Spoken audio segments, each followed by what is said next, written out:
would have been a nice backdrop. I don't know. Could be serenaded. Could have been. And like, do we get kicked off screen still? Mr. Spetzel, just to let you know, we'll be beginning. Oh, yeah, city council. Thank you. Oh, There's one at the end, the other one's Zoom. Okay. All right. okay. Good evening. My name is Kurt Schruffler, and I teach social studies here at the high school. Before we get started, I just want to talk about a few of the ground rules for tonight's forum.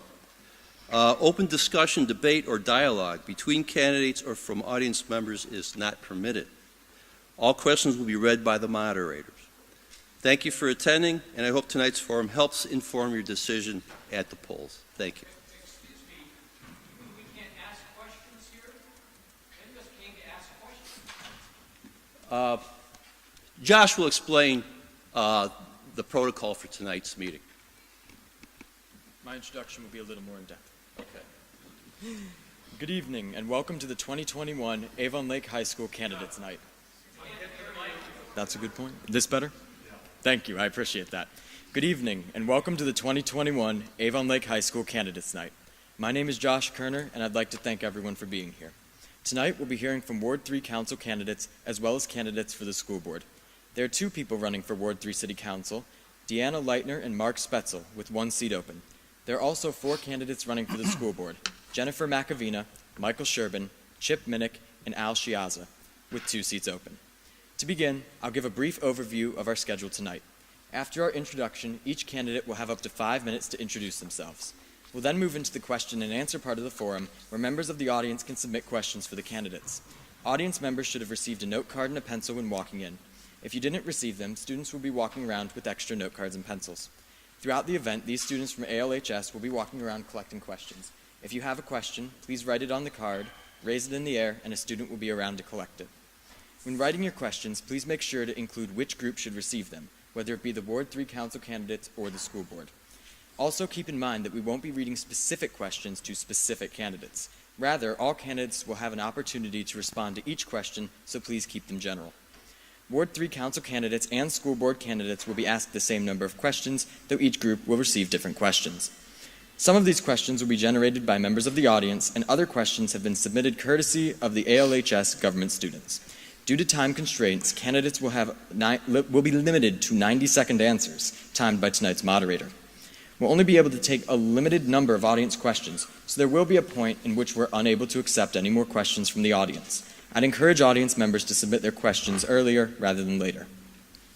At around 8:30, the auditorium portion of the event will end, and tables will be open in the lobby until 9 for audience members and the press to ask further questions of the candidates. To make sure that candidates' night goes as smoothly as possible, I'd like to discuss a couple of rules for the forum. Please keep in mind that campaign material, including signs, t-shirts, buttons, etc., is not allowed in the auditorium. Also, we request that everyone remains respectful of the candidates and their answers throughout this event. Finally, open discussion, debate, or dialogue between candidates or from audience members is prohibited. We appreciate you following these rules, as we want tonight to be as beneficial as possible for both the candidates and the audience members. Now let's move into the candidate introductions. Each candidate will have up to 5 minutes to introduce themselves. We'll begin with our first candidate for Ward 3 Council, Deanna Lightner. Mrs. Lightner, you have 5 minutes starting now. From here? Yes. Oh. Hi, my name is Deanna Lightner. I'm a lifelong resident of Avon Lake. I'm a candidate for Ward 3 Council. Forgive me if I stumble. I am not a politician. I'm just a hardworking small business owner. Ms. Lightner, can you hold 1 second? We don't have a...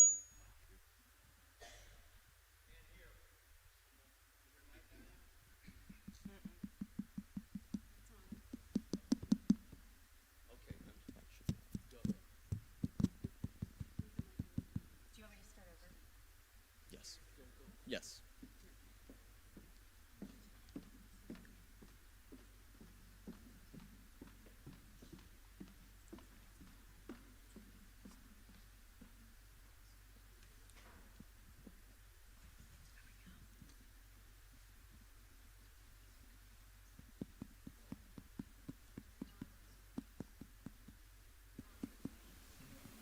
Can you turn that microphone up, please? It's already at max speed.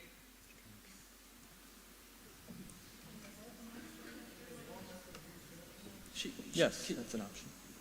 Ms. Lightner, you can take the mic out and stand. Hello? Okay. Sorry. Yes. They all were tested. That's fine. My name is Deanna Lightner. I'm a lifelong resident of Avon Lake. I'm a candidate for Ward 3 Council. Forgive me if I stumble. I am not a politician. I'm just a hardworking small business owner. That's why I'm running for council, to bring a business approach to city government. For over 15 years, I've run $1 million business. As the president of our company, I oversee budgeting, planning, and purchasing. I know that government needs to operate like a business. I've been accountable to my customers, and now I want to bring more accountability and transparency to Avon Lake government. As a successful small business owner, I will be focused on attracting new business and promote our existing businesses. As your council representative, I will always put the interest of Ward 3 residents first. Maintaining our infrastructure is a top priority. The mandated sewer separation program that was supposed to help eliminate basement flooding, homes that never flooded before this mandate flooded, some multiple times. This is unacceptable. The City of Avon Lake does not have a written maintenance program for cleaning and/or repairing catch basins, creeks, and retention ponds. There's absolutely no reason why we had the amount of flooding on August 13th and August 25th of this year. This should have been prevented with a routine written maintenance program in place for cleaning, repairing catch basins, creeks, and retention ponds. There's been no accountability as to why no such maintenance program exists. Residents are entitled to answers and accountability. We need to streamline the process for doing business in the city, new and existing. Since 2016 to present, 87 businesses have opened and 61 have closed. This puts the City of Avon Lake at 26 new businesses in 5.5 years. I've seen issues after working with the city from my own personal experience, from the permit process to the lack of return phone calls and emails. This is why we need to streamline the process for doing business in the city, new and existing businesses. I'm asking for your vote on November 2nd. Thank you. Thank you, Mrs. Lightner. Now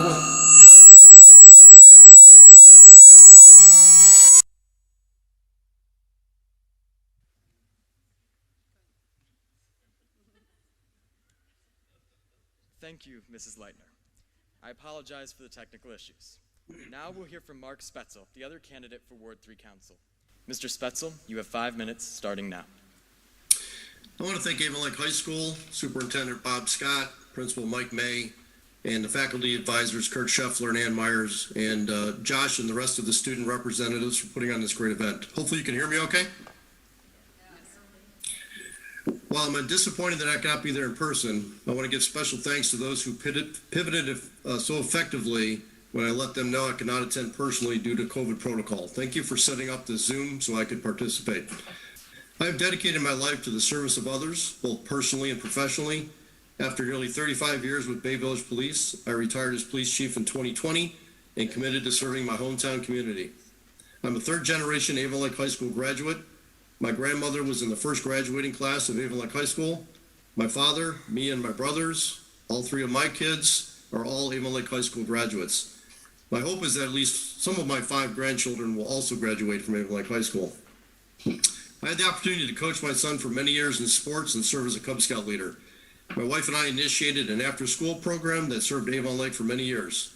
Through my church, I currently serve as the moderator and have been a mentor, and for over 13 years have led high school students on yearly mission trips all across our great country.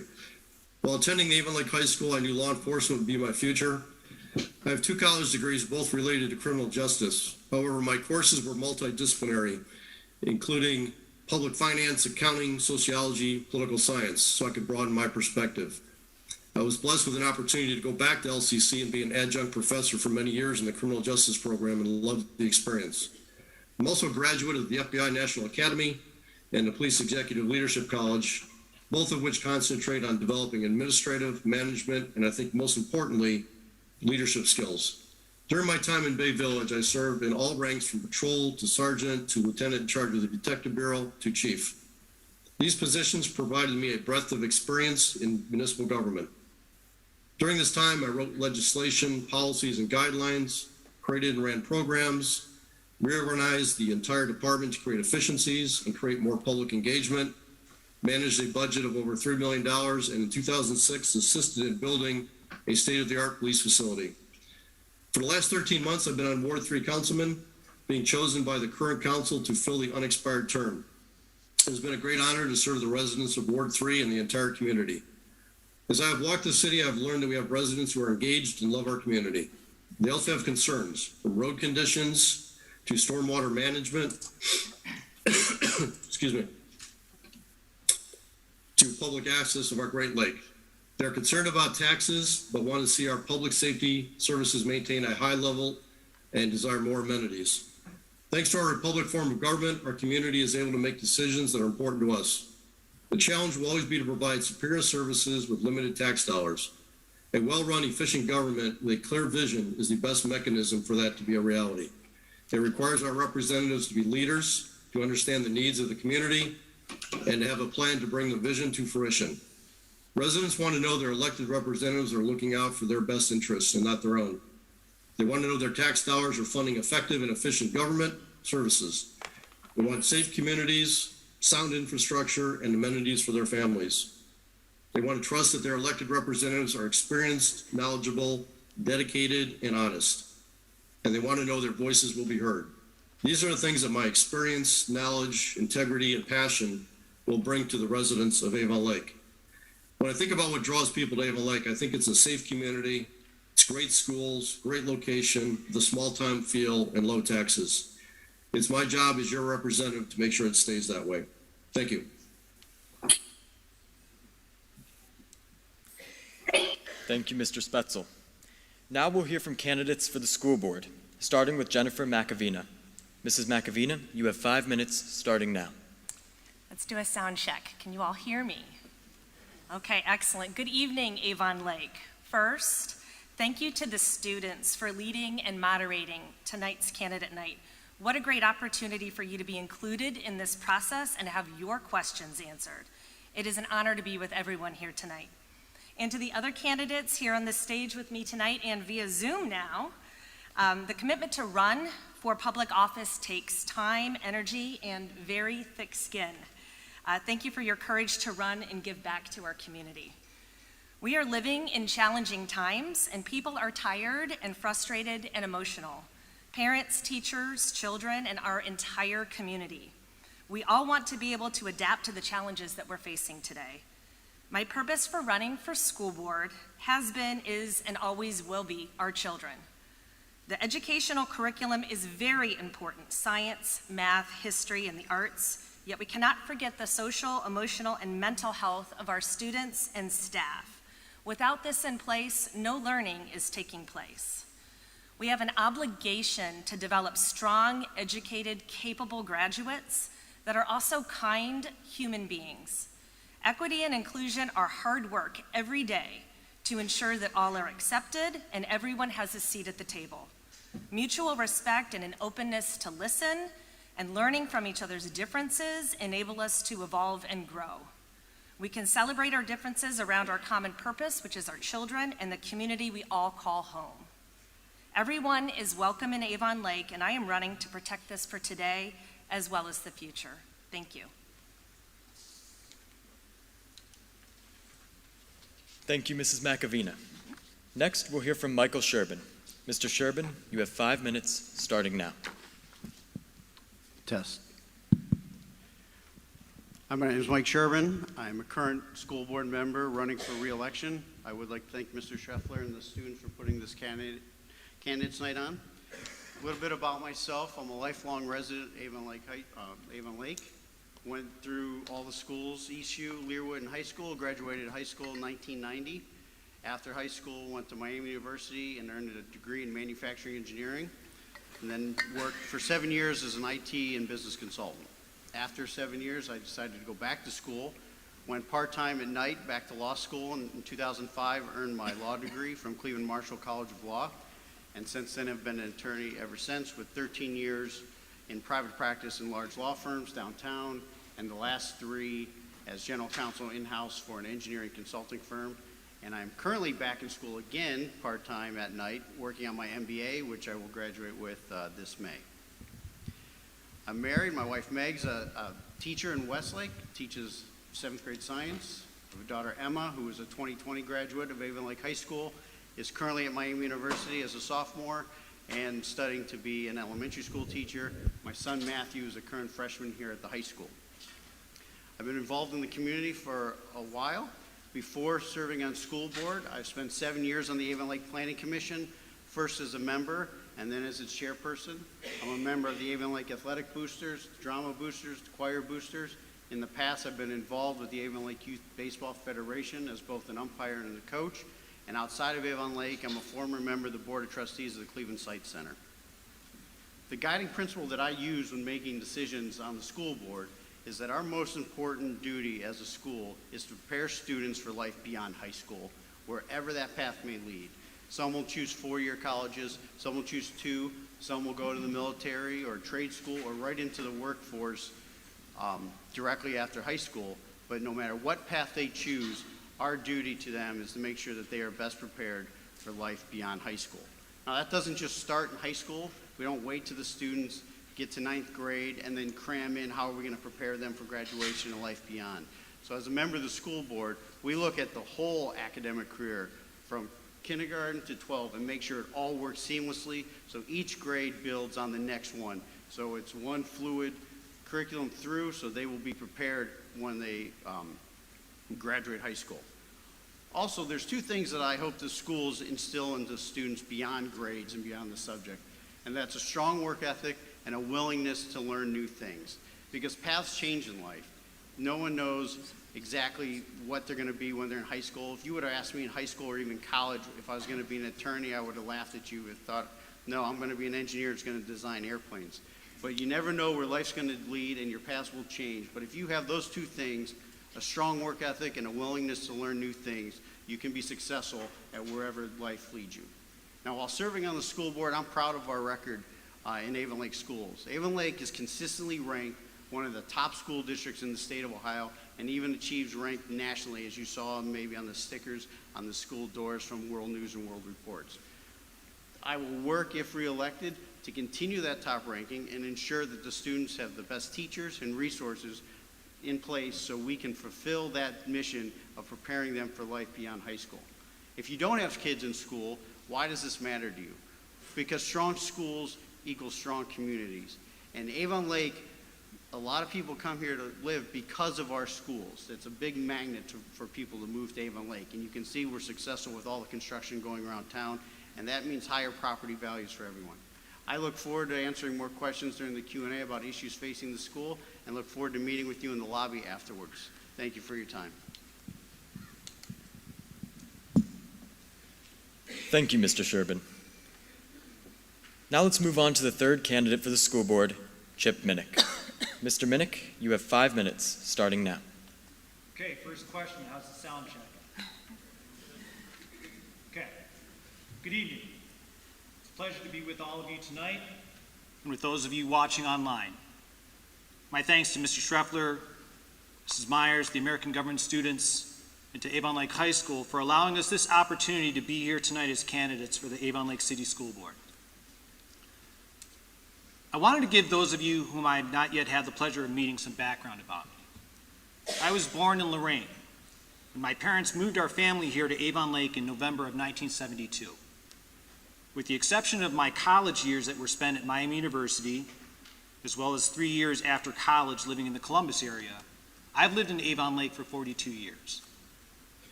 My wife Colleen and I made the decision to live here after we were married at St. Joseph's Church 21 years ago. And we've been blessed to raise and send our 3 children to Avon Lake City Schools. Our daughter graduated from Avon Lake High School in 2020, and our twin sons are seniors here at Avon Lake High School and will be graduating next June as members of the class of 2022. I wanted to give you this background because I can relate to what it is like to be a student here as I was one myself. These hallways here at Avon Lake High School are still very familiar to me. I can also relate to what it is like to be a parent of students here, as I have children attending our schools currently. It is because I have such strong roots in this community that I decided to run for one of the seats on the Avon Lake City School Board. This community has done so much for my family and for me and I welcome the opportunity to be of service to the students, parents, and teachers of Avon Lake.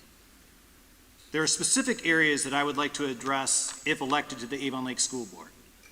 I want to continue to support the strong work of our treasurer, Autumn Reed, who has helped our district with strong fiscal management.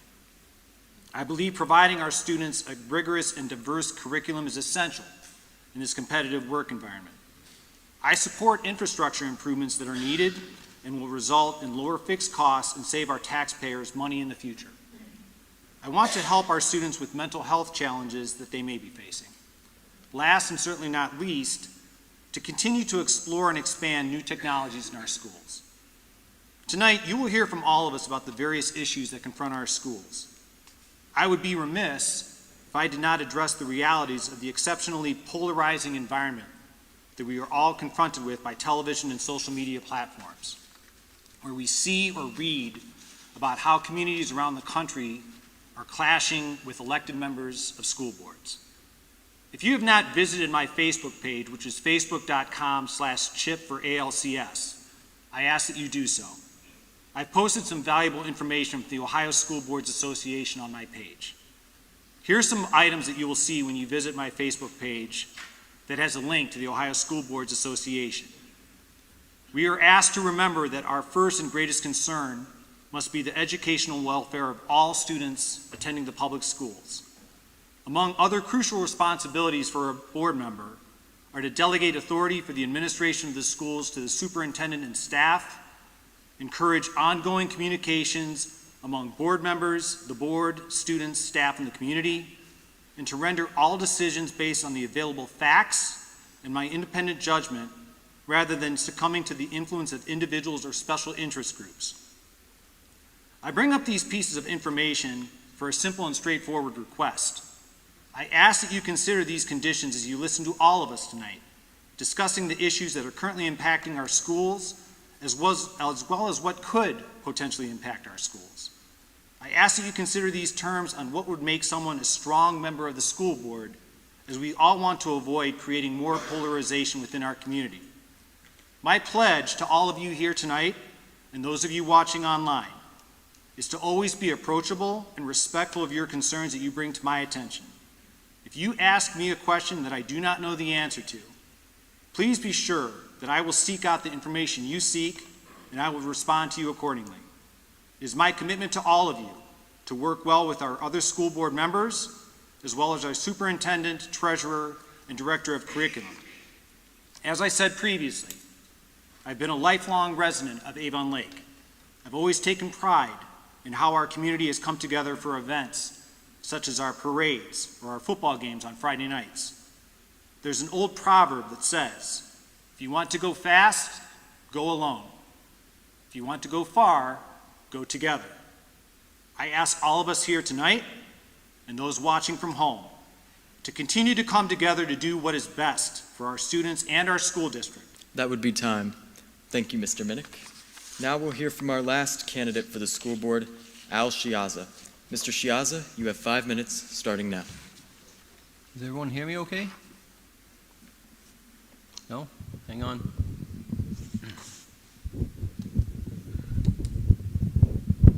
Come on. Is that better? Thank you. Okay. I want to thank you all for coming tonight. It's certainly an honor to be running for the school board of Avon Lake.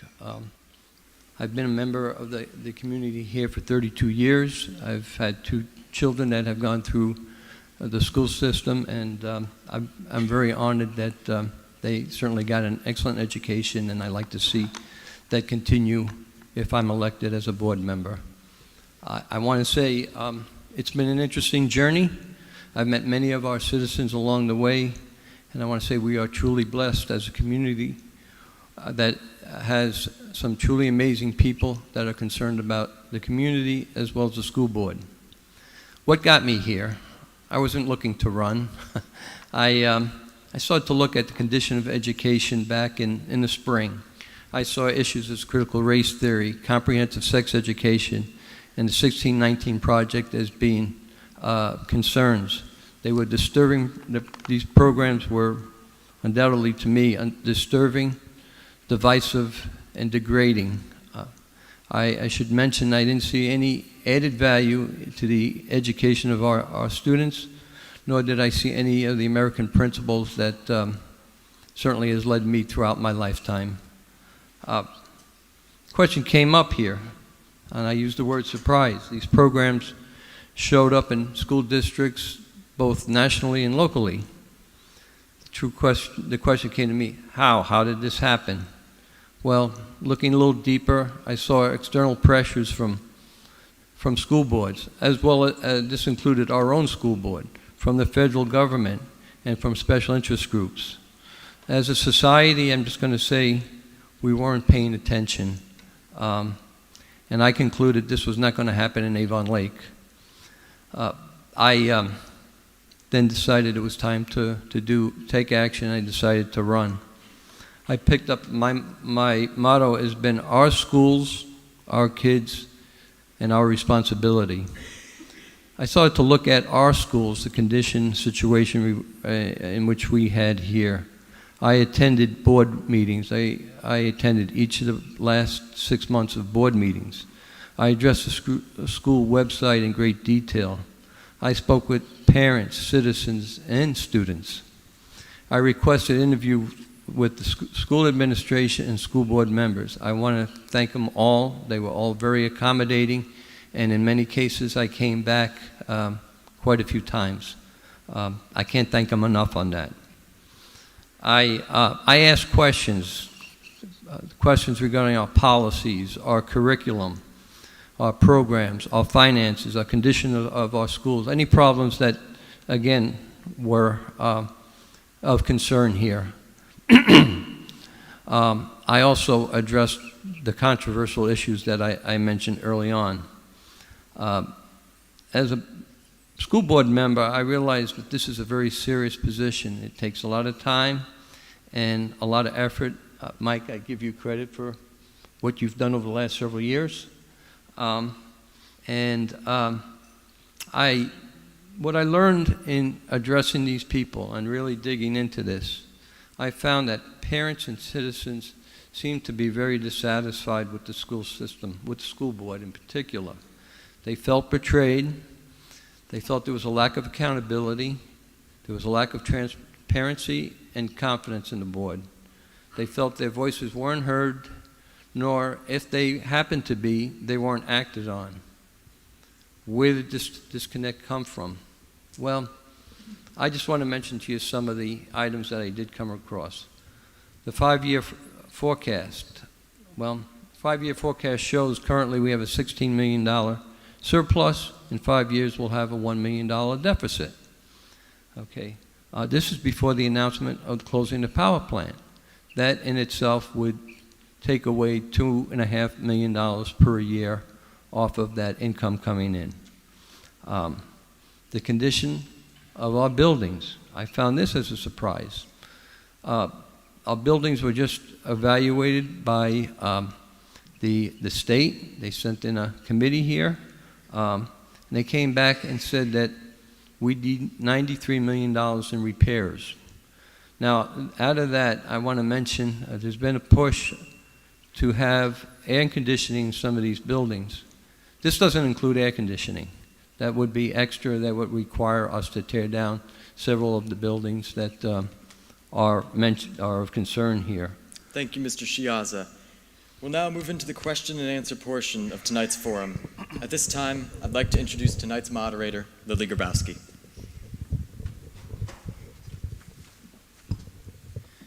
Good evening, everyone. My name is Lily Grabowski, and I will be reading and moderating the question and answer session of this forum.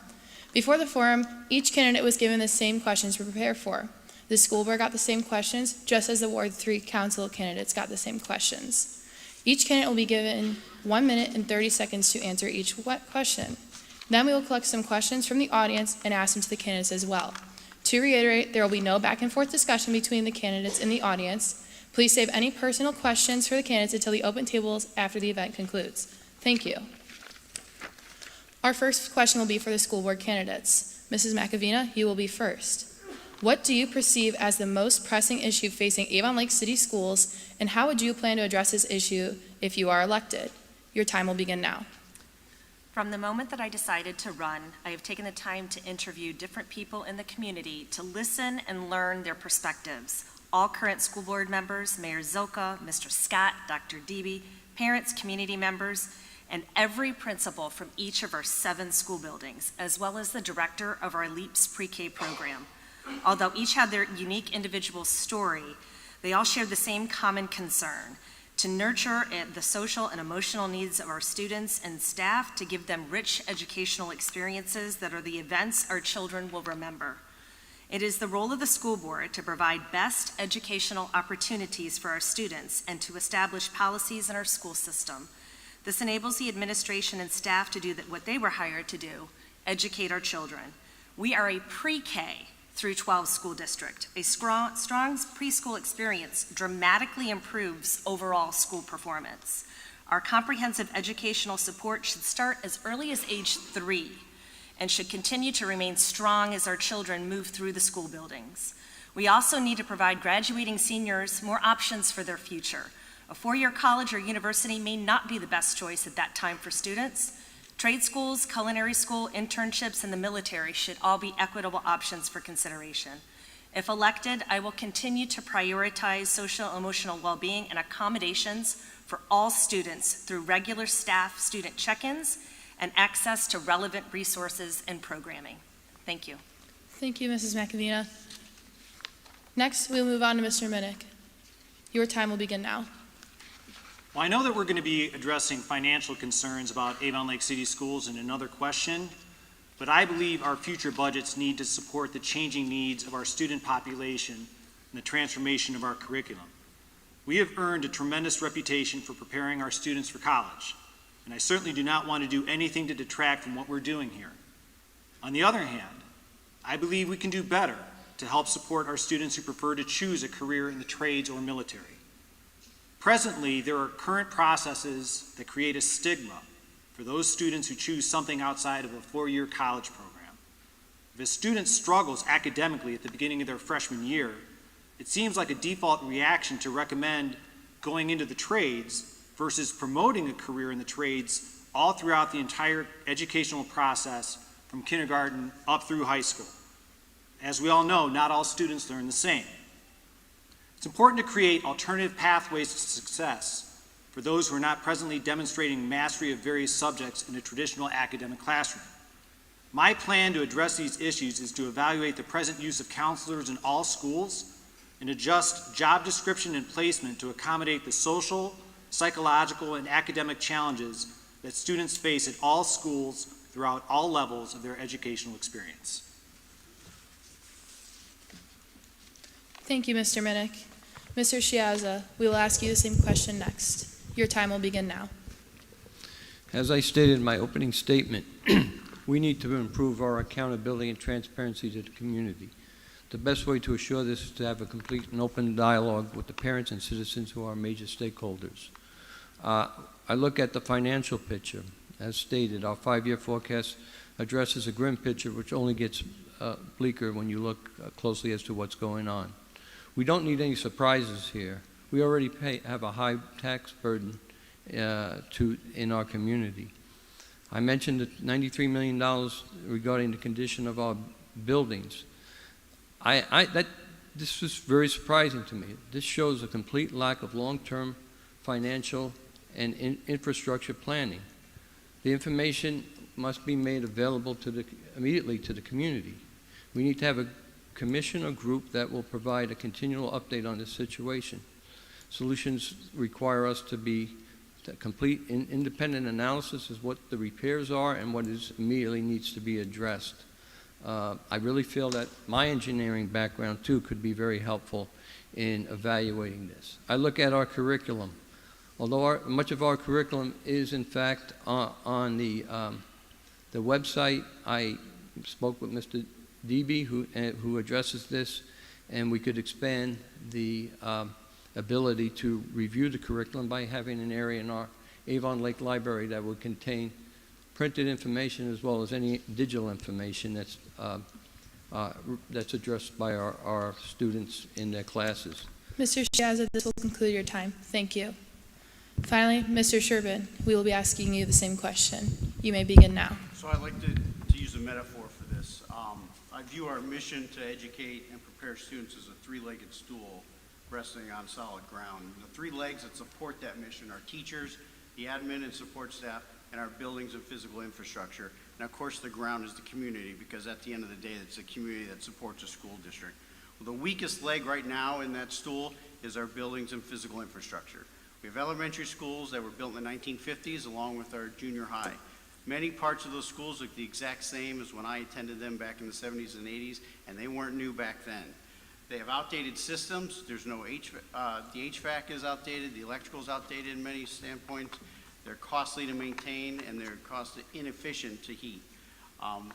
There's no air conditioning at the elementary schools or at Learwood, so what we're forced to do is cancel school in the summertime for hot days, as well as cancel in the wintertime due to snow days. This has an adverse impact on student learning, and this also has an adverse financial impact, as I mentioned, because older buildings are costly to maintain. So what would I do to address that? Well, we formed a facilities committee. It's already formed, and I'm the board representative on that committee. I would continue to serve on that committee. It's a diverse committee with members of the administration, teachers, and members of the community.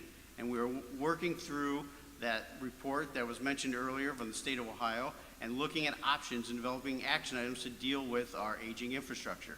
Once we have some proposals, we will communicate those to a broader working group and get input from more individuals and opinions, revise as necessary, and then we will communicate Mr. Sherban, this will conclude your time. that to Thank the you. community as a whole. Thank you.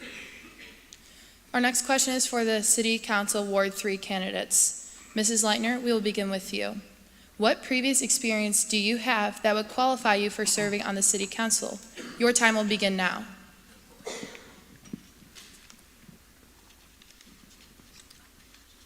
For over 15 years, I've run a successful multi-million-dollar business. I oversee budgeting, planning, and purchasing. I'm a great problem solver. I'm accountable to my customers and will be accountable to the residents of Ward 3. I have a common sense approach to decision making. I'm motivated to serve the public interest, not self-interest. I have firsthand experience dealing with the city and how it operates and communicates, and there's a lot to be desired, and I want to change that. Thank you. Mr. Spetzel, we will also be asking you the same question. Your time begins now. Thank you. I was appointed to Avon Lake City Council as councilman to Ward 3 in September of 2020. I was honored to be chosen from a group of 8 very qualified individuals. Earlier, I highlighted my background, which included my experience. I believe my unique blend of wide-ranging experience, both personally and professionally, has prepared me for serving as your representative. In the last 13 months, I've been very active in my position. I currently serve as chair of the Building Utilities Committee, serve on the Economic Development Committee, the Communications, Environmental, and Recreational Program Committee, and the Walker Road Ad Hoc Committee. In addition, I serve as representative to the Avon Lake Regional Water. During my term in office, I've dedicated myself to attending as many as other committee meetings as possible, in addition to meeting regularly with the city department heads. This collaboration and networking has enabled me to react quickly and effectively to resident concerns and provided me great knowledge and insight into the city's operations. I've passed legislation to strengthen our safety forces, acted to retain our businesses and expand our economic development, assisted in developing the new Alps playground, and focused on improving our stormwater system and infrastructure. In addition to serving as the councilman for Ward 3, I also currently work as a project coordinator for the City of Bay Village. Along with my prior law enforcement, administrative, and municipal government experience, I'm able to bring a different perspective and knowledge to the City of Avon Lake. By way of an example, while serving as police chief, I served as acting mayor when Mayor Kumar was unavailable. I believe this shows the trust he had in my abilities, my experience, and my knowledge of the entire municipal operation. Thank you. Thank you, Mr. Spetzel. We will now be going back to the school board candidates for our second question. Mrs. McAvina, we will again begin with you. What qualifications do you possess that would qualify you to be a member of the Avon Lake School Board? Your time will begin now. On a personal note, I have 4 very important qualifications. My kids. Paige and Mia are a junior and sophomore right here at the high school. Porter is at Learwood and Foster is at Redwood. I am vested in the success of our schools and see firsthand what is happening every day. I hear about what is going well or not at the dinner table every evening. I have been actively involved in athletics or boosters with the PTA at every school my children have attended, and I currently serve as the president of the Redwood PTA this year. Volunteering and getting involved is a primary focus for me and my family. It's something that we simply just do to give back to the community that we are fortunate enough to call home. More importantly, it gives me clear perspective on the actual events that are happening in our schools today. My day job is working for a financial services company that supports credit unions all over the country, and I oversee a team that supports 3,400 customers, and we are simply responsible to understand what they like and what they don't like about the products and services we provide. I look for ways to bring people together, building upon the positives, and advocating for divisive strategies that create unnecessary noise, complexity, and confusion. Teamwork and collaboration and problem solving are second nature to me, and I want to create a culture where people feel heard and informed, and I can do this by implementing effective change management and open feedback loops. Thank you. Thank you, Mrs. McAvina. Mr. Minnick, we'll move on to you. Your time begins now. As I stated in my opening remarks, I've been a lifelong resident of Avon Lake. I feel after 42 years that I have a pretty strong sense of the pulse of the community. I attended Avon Lake High School, and my 3 children have attended Avon Lake City schools from Redwood, Troy, Learwood, and Avon Lake High School. So I believe my lifelong experiences in Avon Lake as both a student and parent of students allow me to see things from both sides. I've been a volunteer assistant coach for my children's city athletic teams. I'm a member of the Choral Boosters program, and I'm in close contact with many current parents and teachers in the Avon Lake City School District. I have a good understanding of the issues facing the district and where improvements are possible. I believe that I am not a one-issue candidate and believe that anyone who's elected to the Avon Lake Board of Education must be prepared to address a variety of issues that support all students: budgeting, curriculum, support services, and anything else that might arise that affects the quality of education of Avon Lake students. Thank you, Mr. Minnick. Mr. Chiazza, we will be moving on to you. Your time begins now. During my 40-year career as a registered professional engineer and project manager, I had to address projects from infancy to the completion, in some cases to production. In doing so, not only did I have to rely on my technical skills, but I also had to develop management skills, which include leadership, problem solving, financial, being creative, and people skills. The people skills in themselves requires one to be flexible and very much to listen. My nature, as most people know me, is to thoroughly research an issue before I dig into it. I'd like to address as many options as possible before proceeding. Raising 2 children in Avon Lake provided me valuable experience. In our case, we always put God and our family first. We instilled good family values and treated everyone with respect and dignity. We always involved ourselves in their extracurricular activities and their school experience. I am also very fortunate to be able to address school concerns with my wife, Patricia, whose professional career includes being a special ed teacher and a school psychologist. Community involvement is also very much a key to being a good school board member. Throughout the 32 years I've lived in Avon Lake, I've been involved in a number of community activities. Early on, I was a director of the Avon Lake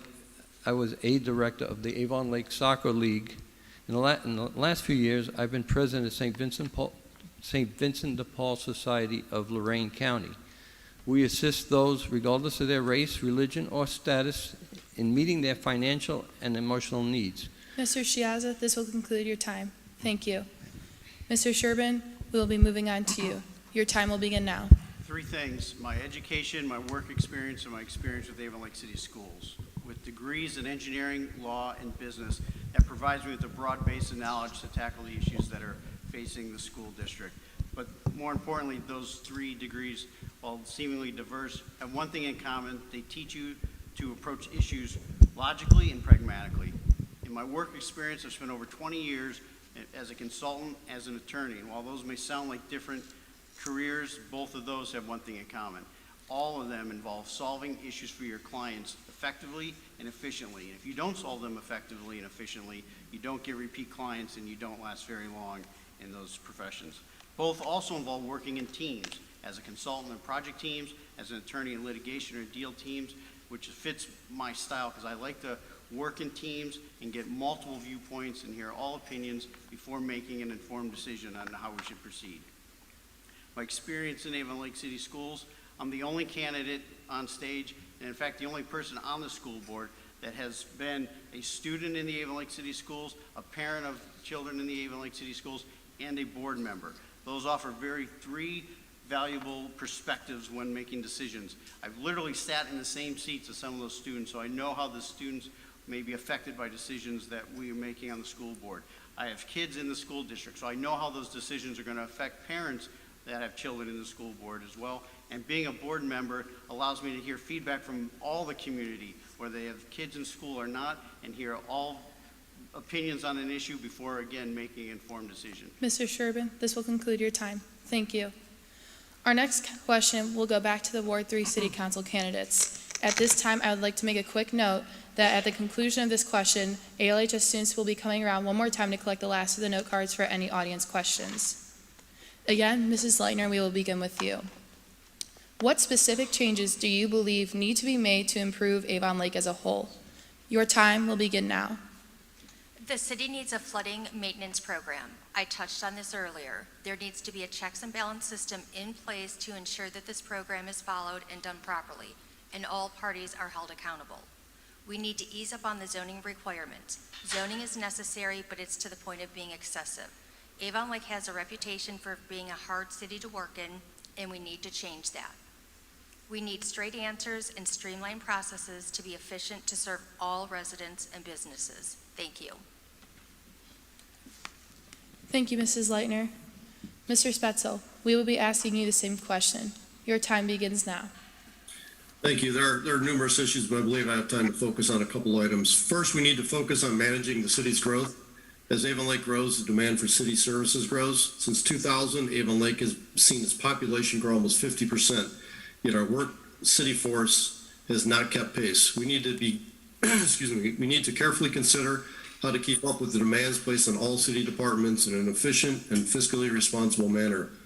One way to do this is create efficiencies. I'm putting a study in place to not only analyze asset management, but operations and staffing to bring best practices and efficiencies to our city. These next steps must be taken to create a lean and efficient workforce. With growth comes an increase in staffing, but this must be data-driven and done thoughtfully. We will analyze and implement the best software programs to track workflow and set up schedules to maintain and replace our assets, to include not only our vehicles and other equipment, but also our infrastructure. The second area I will continue to address is the improvement and maintenance of our aging infrastructure, to include city buildings, roadways, and particularly our stormwater system. Along with public safety, this is an essential function of government. Roads are expensive to replace. A more vigorous maintenance program must be created to prolong their life. As chair of the Building and Utilities Committee, I've been working closely with our Public Works Department to establish an aggressive inspection and maintenance program for our stormwater system. Recent rain events have highlighted the need for a strong plan to eliminate causes of basement flooding throughout the city. This has been a priority of mine over the last several months. I've worked closely with Mr. Wrights in the Public Works Department to ensure this program becomes fully functional. Mr. Spetzel, this will conclude your time. Thank you. At this time, any remaining note cards with questions on it, please raise into the air, and a student or teacher will be around to collect them now. Thank you. Our next question goes back to the school board candidates. Again, Mrs. McAvina, you will be first. What do you perceive as the most pressing financial need for Avon Lake City Schools, and how would you plan to address that issue if you are elected? Your time will begin now. Avon Lake City Schools have a proven track record of making conservative financial decisions to protect our revenue streams. I met with current treasurer Autumn Reed and reviewed our 5-year financial forecast, as well as the variables related to the power plant closure. We will need to ensure we continue to make conservative yet realistic decisions to plan for cost pressures for food, supplies, and building materials we will continue to experience for the next several years, lack of substitute teachers, and difficulty finding staff, which is contributing to the stress of our current teachers and staff, and future facilities committee plans to repair and/or replace our school buildings. In our last school board meeting on October 12th, we reviewed our current financial position and the impact that COVID has had on our balance sheet. Expenses exceeded our plan due to technology and virtual learning resources and the support that was needed. We will also need to support the growth of our city's population with the new housing developments being built, ensuring that class sizes remain small so our teachers can effectively teach our children. The school district board and Avon Lake community will need to work together to plan for our future to ensure our homes continue to increase in value, making 44012 a very desirable community to live. When our schools are strong, Avon Lake is strong. Thank you. Thank you. Mr. Minnick, we'll move on to you. Your time begins now. Though I recognize the Facilities Committee is working on either a renovation or replacement project, the most pressing financial need for Avon Lake City Schools is with the impending closing of the power plant. The loss of revenue is something that is concerning. I want to publicly thank Autumn Reed, the district treasurer, for her willingness to discuss the financial situation our school district has with regards to the power plant. Autumn was able to provide me with figures associated with the loss of the PUP revenue for public utility personal property associated with the power plant's closing. The challenge lies in getting an accurate assessment of the power plant's real estate value. Once we know more regarding the sale of the property, what the plans are for the existing property, and what the assessed real estate value is, then we'll have a better gauge as to what the impact is going to be on our school district. Thank you. Mr. Chiazza, we will ask you the same question. Your time begins now. Thank you. As I mentioned earlier, I find $93 million is required just to maintain the buildings that we currently have. There is no area in our financial plan here that addresses that. Again, we are in a situation that the long-term financial situation was not at all looked at. Our current 5-year financial plan, however, as I indicated, shows our surplus go from 16 million down to a deficit of 1 million. Again, that's without the power plant closing, which is $2.5 million annual in income. I see these two issues as being very prominent moving forward. I can't see how they've been somewhat not presented to the public. I think this comes as a surprise to most of us. I would mention I'd like to also evaluate school funding. The formula for school funding is very, very difficult to determine. Currently, Avon Lake gets $700 per student from the state. Lorraine gets $6,000. Okay. If we were to build some of these buildings, again, no money would come to us. We'd have to pay for it ourselves. If some of these other communities were to build, they would get the majority of funds. I'd like to look at additionally in the grant area, and I use as an example, Sheffield Lake obtained 5 new buses from grants. Maybe we could look at some of that. Mr. Chiazza, this will conclude your time. Thank you. Mr. Sherban, we will ask you the same question. Your time will begin now. So again, the most pressing financial need we have or issue facing the school district is the closure of the power plant. We were given a little reprieve when the closing of that was pushed off into April, but I understand that April is going to be the date. We don't yet know what the full impact of that closure is going to have on the district, because yes, we will lose some public utility personal property money, but we don't yet know what the real estate value is going to be. Now, some of that impact will be offset by new construction you see going around town. You drive up and down Lake Road or Walker Road and you see a bunch of new housing developments going up. That will have some impact in offsetting that. But I think in the long run, losing that power plant is going to be a benefit to the city schools and the community as a whole. Instead of having a corporate owner of the power plant every year going to the state and seeking its tax bill being reduced, and being successful just about every year. And in fact, years ago, the school actually had to write a check back to the power plant to refund taxes that they said they overpaid to the school district. Instead of having a property owner like that, we're going to get a redeveloped, vibrant commercial area where the tax value will continue to increase on that plot of land, which will ultimately be a long-term benefit to the schools and to the community. What would we do to deal with that loss? Well, we'd form a working group involving a diverse set of folks, including the treasurer, board members, members of the community, teachers, administration. So once we can see what the financial impact is truly after we get the real estate valuation. Mr. Sherban, this will conclude your time. Thank you. We will go back again to the school board candidates for a third question. Mrs. Lightner, we will again begin with you. What specific steps would you take to attract new businesses to Avon Lake? Your time will begin now. As a business owner, I know how to talk to business owners. I have business experience. I know how they think.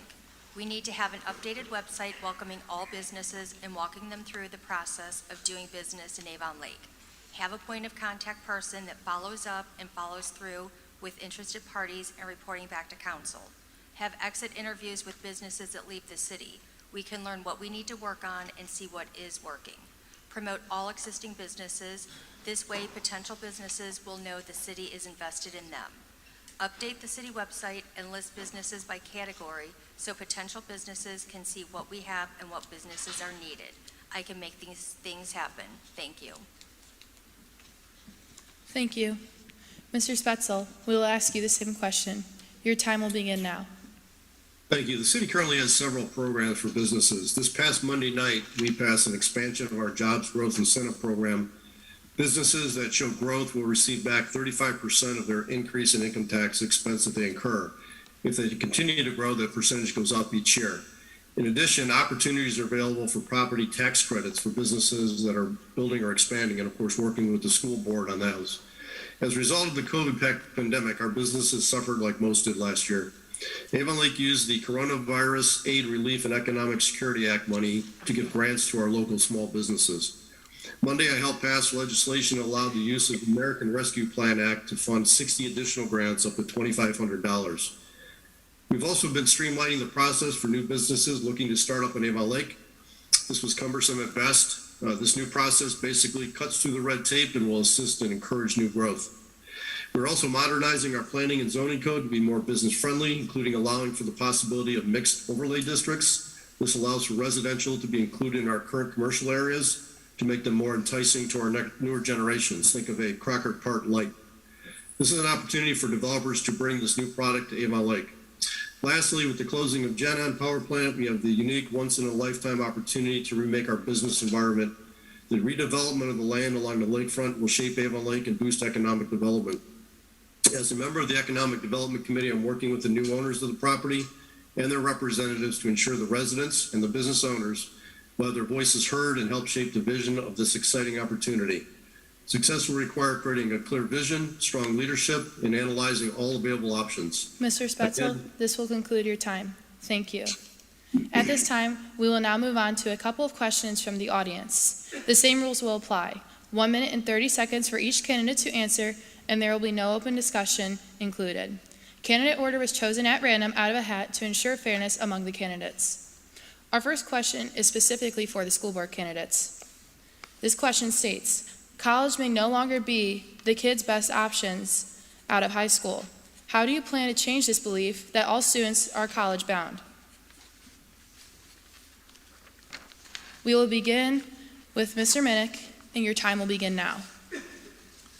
Well, as I said earlier, I believe that there are currently processes that stigmatize those students who choose not to go to a four-year college program.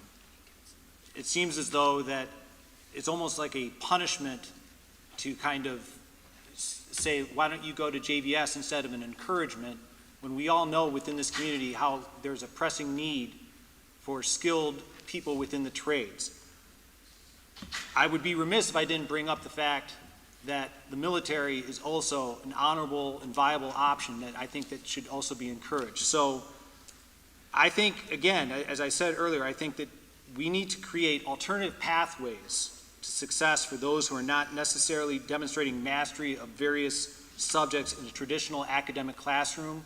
We all know that not all students learn the same way, and I think that we could begin doing this at kindergarten all through high school and encourage even the students who are academically successful to consider these alternative approaches, such as the trades, such as the military, such as a 2-year program such as Lorain County Community College, because we all know how high the price of tuition is at a traditional 4-year college. I think all of these are viable options that I think that we could do better within our schools. Thank you. Mr. Shiaza, you will be next to answer this question. Your time begins now. Thank you. 4-year college is, at one time, was considered an option to few people. However, over the last 25, 30 years, that situation has changed dramatically. Yet the trades beg for people to come in. You just look at, again, anytime you need a plumber or electrician, a carpenter, you run into skilled people that, again, are very fortunate to make very good incomes. That has been played down. That definitely needs to be brought to our attention. These careers are going to still be there in the future. You're going to see some additional careers as, again, we move into other areas, and primarily in communication and computers. So that definitely has to be emphasized. I applaud our JVC for addressing this. I think it's a very good program, and I think we should address this more with, again, some of our students in particular that may have difficulty with some of the academics, but again, want to have very productive careers. The military, I'm going to say the military, the defense, those are indeed as well careers that could be ones that certainly provide the services we need. And there's no question in today's environment, we want our police, we want our military to protect us, and they can lead to very, again, careers that are going to be very sophisticated in some cases with equipment. Mr. Shiaza, this will conclude your time. Thank you. Mrs. McAvina, you will be next to answer this question. Your time begins now. Thank you. I'll build upon what's been shared already, but focus on changing the perception. So there is a stigma, or just a track, if you will, to think that college, 4-year, 2-year, is the end destination. And I think we need to rebrand that in our district, to realize that there are several options, whether it's trades or culinary or college or an internship. So we can start that district-wide to just market that and brand that as options for all of our students to consider. And then as they start to get closer to high school, nearing the graduation period, as they enter into high school, equip our counselors and have programs and tracks to do strength finders to help the student explore maybe what their passions are and what they might be interested in, and then align that into some kind of an internship or track rotation. So in addition to their academics, they can get experience to kind of test a day in the life to see what might be a best fit. And then as they move through, if academics lead them to college, great. And if another alternative is there as well, that will be ready for them. But it's really a brand marketing to what Chip said earlier, and just changing the perception of what the options are. Thank you. Thank you. Mr. Sherban, you will be next to answer this question. Your time begins now. So I agree with the questionnaire that 4-year college is not for everyone. That's why I said at the beginning that our mission is to prepare students for life beyond high school, regardless of where they choose to go, whether it's 4-year or 2-year or the trades. I think that we should not be steering students really anywhere as a district. We should provide options and resources and education for the students, and then let the students, as they get older, and especially as they get closer to graduation and working with their parents, decide on their own which option is best for them. I am against pigeonholing students early on and saying, this is your track and we're going to steer you to 4-year college, or this is your track and we're going to steer you to the trades. I think we need to prepare the students, give them the best education that we can, and educate them all, and then educate them in not only the subjects, but educate them to what options are available for them in life beyond high school, and then let them, in conjunction with their families, make those decisions of what's best for them. Thank you. Thank you. Our next question from the audience will go to the City Council candidates. Mr. Spetzel, you will be first. How could you improve our city's recreational center to provide more opportunities for all ages? Your time will begin now. Thank you. That's a great question. Recreation Director Tim Pinchek is a very forward-thinking, visionary director, and he has brought numerous new amenities to our city, including programming, the Anchor, which understandably is not a recreation center, however, serves the purpose for many of our activities. Recreation centers are one of those areas that are very expensive. They're great to have, but they're also a loss item. In no way do the revenues brought in by a recreation center support the entire operation of that recreation center. Therefore, it has to be supported by income tax. Avon Lake in the past has tried several times to build a recreation center, improve the amenities in the city, and those have failed. That's not to say that that can't happen, and maybe in conjunction with the schools, that is something we can work on. However, it has to be done thoughtfully with the idea that taxes will have to be raised and that we'll have to do that. Many people I speak with, they say they utilize other areas such as the YMCA for the recreational opportunities. Clearly, we'd love to keep them in Avon Lake, but there is a cost expense benefit that we have to look at moving forward to make sure that it makes sense for the residents of Avon Lake. Thank you. Thank you. Mrs. Lightner, we'll ask you the same question. Your time begins now.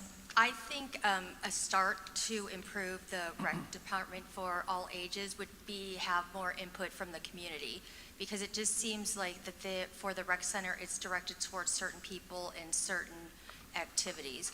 I don't know a lot about the rec department. We don't utilize it. My daughter did summer camp there, but they had to share it with them. I just don't think that that location is the ideal location, because it's in with a bunch of businesses and you have to be quiet when you're in there. So I just really think that we need to figure out a better game plan for an actual rec center, because I don't feel that it's meeting the needs of the residents. Thank you. Thank you. Our next question goes back to the school board candidates. The question reads, special education is a concern for many parents and students of Avon Lake. Do you have any plans to improve or address the issues in our special education programs? Mr. Sherban, you will be first to answer this question. You may begin. So I've talked to some parents about this issue. The ones that have talked to me have dealt with tutors and IEP plans and helping more keep our tutors within our schools, because when you have a special ed student working with one particular tutor, and then that tutor goes off and gets another job, and then you're switching it out, and it could set it back. So I've been working with the administration to see what we can do to retain tutors long term. Also working with teachers. We're always open to hearing how they think that the special ed program can be improved, and then we will speak with the parents as well to get their input on how things can be moved better. But honestly, other than the tutors, I've not heard from the parents of special ed kids for any other changes, but I'm open. Please contact me if you have any other questions other than tutors, and also meet me outside in the lobby as well. Thank you. Thank you. Mr. Minnick, you will be next. Your time will begin now. Regarding the idea of what we can do to improve the special education program here in Avon Lake, one thing I'd like to share with the audience is that I've been blessed with an older sister who is a special education teacher in Westlake City Schools. She has her master's in special education. So I am certainly been given the opportunity to learn from my sister about the challenges of trying to incorporate special education students into traditional classrooms. I would make the position that whatever we can do to further enhance the inclusivity of special education students into our classrooms is something that I would be very much in favor of. I believe it's not only good for the students, but I think it's good for our traditional students in terms of developing their empathy, in terms of their relationship skills towards others. Like Mr. Shiatsu just said, this is not a topic that has come up with other discussions I've had with parents as we prepared for this evening, but I'm certainly happy to engage with whoever the questioner or questioners have on this particular topic, because I'm certainly open to hearing any and all ideas that you may have on this particular issue. Thank you. Mr. Shiaza, you will be next to answer this question. Your time will begin now. Yes, I'd like to start out. I've been very fortunate to have as my wife a special ed teacher and a school psychologist.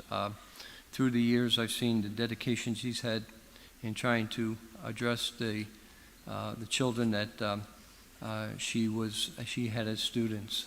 IEPs, individual education protocols were, or I should say individual plans were always a key to moving forward. It explained what the concerns are, what the student needed, and the best way to address it. And if you have a good school system such as Avon Lake is, with dedicated teachers, these children can be addressed. They can move forward in their education, and they can be brought up very much to speed. And I look at again, anyone that's in that field as doing a tremendous service for the community. As far as moving forward with it, again, the IEPs really do address what's required. And as long as you got dedicated teachers and dedicated staff, you can take care of these individuals, and they do quite well. Thank you. Thank you. We will now go back to the city council candidates for another question. Oh, of course. Oh. My bad. Mrs. McAvina, you will be next to answer that question. Your time will begin now. Thank you very much. So I'll build upon what's been shared already, and I think when it comes to special education, there is not one size fits all, and every child has unique circumstances that have to be taken into consideration. So ongoing feedback loops from parents, the specialists, the teachers are critical to make sure that we have the programs in place, but they're accommodating to the unique needs of that child. And I think sometimes we can get caught up in a one-size-fits-all, even at the special education level, and it doesn't work. It's not a best fit and match for what the needs of that child needs. I think we also need to look at the capacity and the ability for the teachers to have the ratios. They want to be able to have more quality time. And so I hear from the teachers that work in our special education that sometimes the ratios that they're responsible for are too high for them to give the dedicated time to the children to give them what they need. So we need to keep that in check as well. We have a model that's working well in our LEAPS program. Again, preschool here in Avon Lake. A lot of people do not know and aren't aware that we have a very strong preschool program in the district that is modeled after integrating special education and traditional peers together. And it's proven to be very successful. So how can we expand that outside of the preschool band across, just to learn from what they're already doing? That's already happening here, and we can build upon that. Thank you. Thank you. Now we will move on to our Ward 3 candidates. Our next question from the audience reads, what proactive measures will you take to deal with the flooding issues in Ward 3? Mrs. Lightner, you will be first to answer this question. Your time will begin now. This is a topic that's near and dear to me. Our company is Concrete and More. We've done a lot of sewer separations. I get a lot of phone calls from customers that are wondering, why am I flooding? I did what was mandated by the city. It boils down to getting cooperation from the city and finding out why we do not have a, I just lost my train of thought. Why we don't have a plan in place. There's absolutely no reason people are flooding. I was at a meeting and Joe Wrights admitted that they do not clean the catch basins. So we need to get a game plan.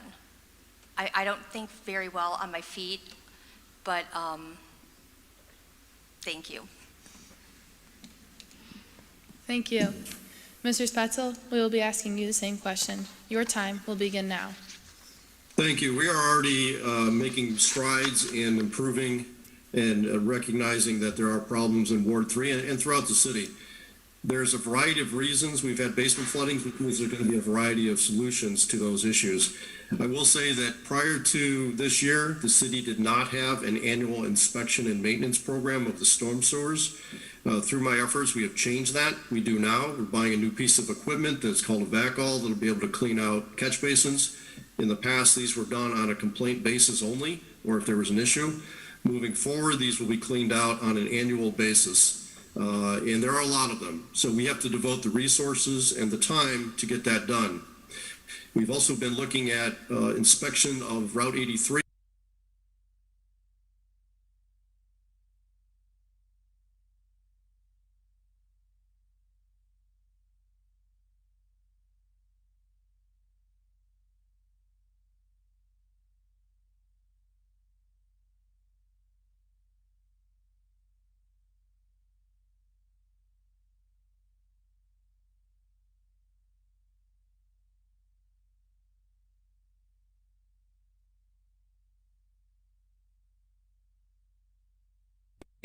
We're going to be appropriating over $1 million towards this project in the coming year.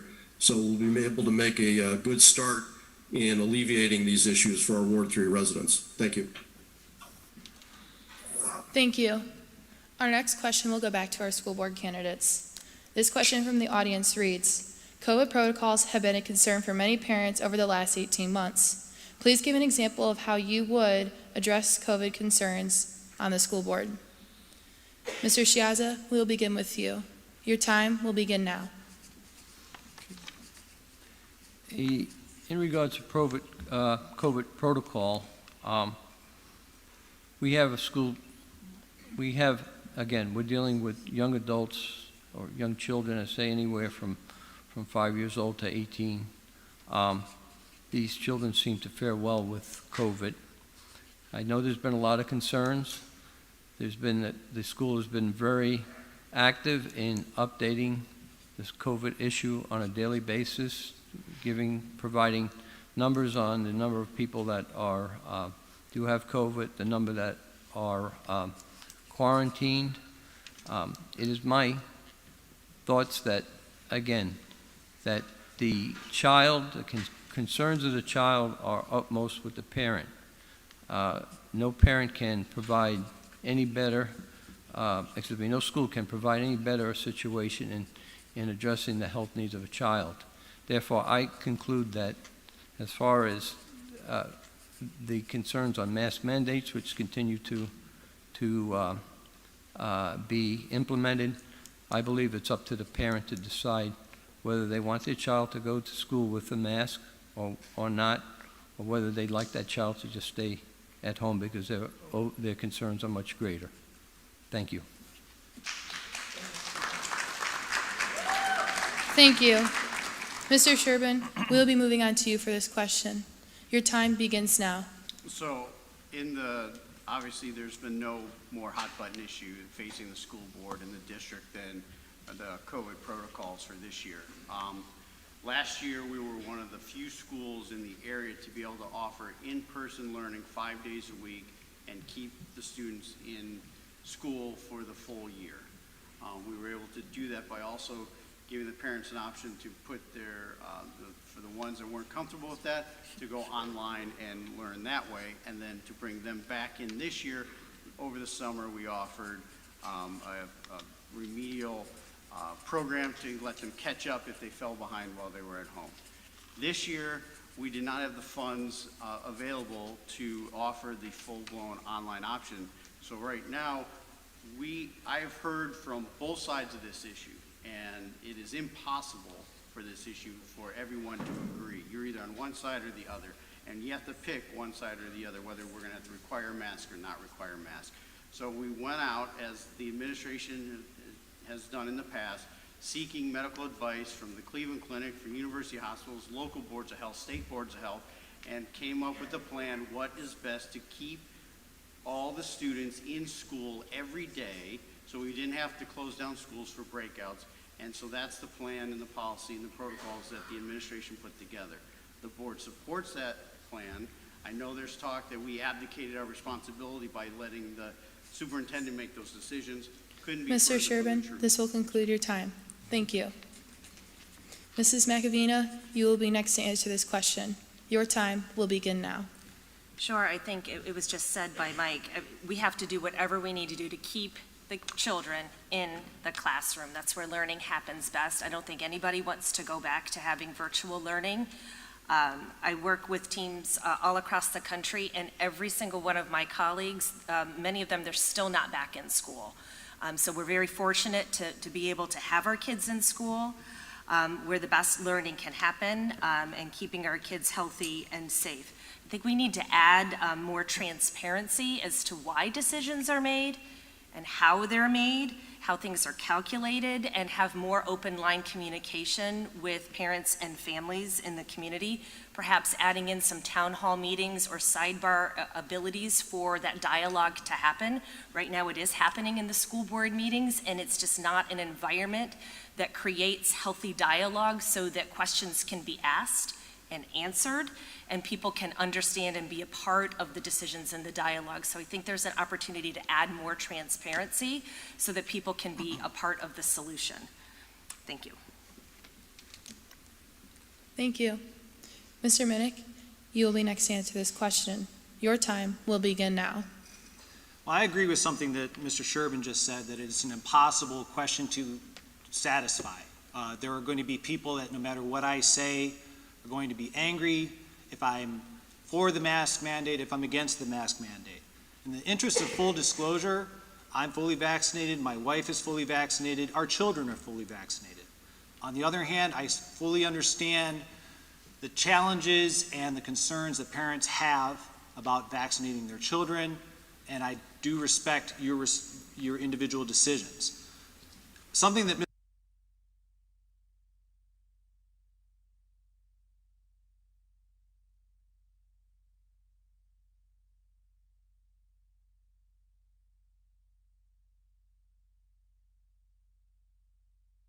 sophomore at Ohio State University who's fully vaccinated has to wear a mask in every indoor facility wherever she walks. So as I said, there is no pleasing the general population. I will tell you that I'm a person who's governed by data. So as Mrs. McAvina just said, I would be in favor of repealing the mask mandate given the appropriate data in telling me when the appropriate levels have been reached, when it is safe. But I do support the board's decision to implement this in the interest of keeping our schools open. We don't want to revisit having our students having to learn from home remotely as we all experienced in 2020. Thank you. Our last question from the audience for tonight goes back to the city council candidates. Mr. Spetzel, you will go first. What do you feel is more important to our city right now? Building new homes and commercial space, or better utilizing our existing storefronts? Your time will begin now. It's a great question. I think it's a combination of both. We never want to see existing storefronts empty. It gives the impression that we're not doing well economically.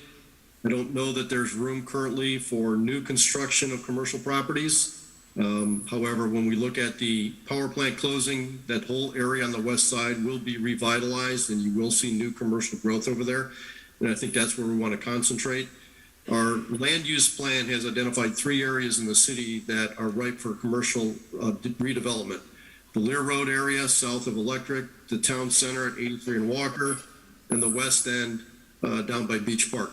These are areas that we'd like to see businesses move into, and I know that we've seen more businesses move in than out, despite the fact that we've went through COVID the last nearly 2 years now.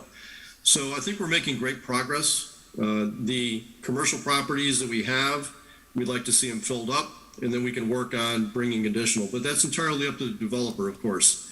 And we want to encourage growth any way we can, including those areas that I highlighted earlier and the incentive programs that we have. We're never going to be Avon, nor do I think we want to be, but we certainly want to provide the services in Avon Lake that people want close to home. Thank you. Thank you. Mrs. Lightner? Can you repeat the question? Yes, of course. The question from the audience read, what do you feel is more important to our city right now? Building new homes and commercial space or better utilizing our existing storefronts? I definitely think utilizing our existing storefronts. I do think that we need to have more public input on this. There are so many houses, and I would definitely want to take a poll from the residents of the city to see what they want. And I don't think that there's a lot of public input. It just, the city seems to make decisions, and I do know that there are a lot of houses being built right now, and I know personally I would like to see the storefronts filled because we have a lot of vacant storefronts. Thank you. Thank you. This concludes the question and answer session of the forum. Any other questions or comments are able to be discussed out of the open tables in the lobby. We thank you for joining us, and we hope that you guys will join our candidates out in the lobby.